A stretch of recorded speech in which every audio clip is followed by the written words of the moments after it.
Hello everyone, this question appears in class 7th NCERT chapter of perimeter and area. This is fifth question of its exercise 11.3. So the question says that from a circular sheet of radius 4 cm, a circle of radius 3 cm is removed. Find the area of remaining sheet. So हमारे पास एक circular sheet है of radius 4 centimetre. इसमें से हम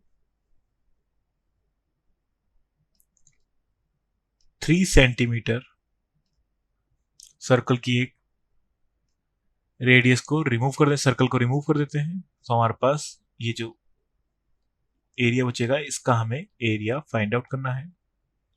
सो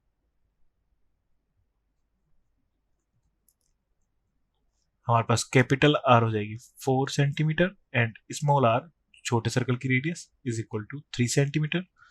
सो area of remaining sheet is equal to pi capital R square minus pi small R square. बड़े circle के area में से छोटे सर्कल के एरिया को माइनस कर देंगे हम. सो पाई कॉमन आ जाएगा, R square minus small R square. So pi की वैल्यू जाएगी 3.14 इंटू कैपिटल आर है हमारे पास 4 square minus 3 square is equal to 3.14 into 4 का स्क्वायर 16 माइनस 9. 3.14 इंटू 16 माइनस 9 हो जाएगा 7. सो 7 4 are 28, 7 1 are 7, so 9 and 7 3 are 21.98 centimeter square. Area of remaining sheet. Thank you.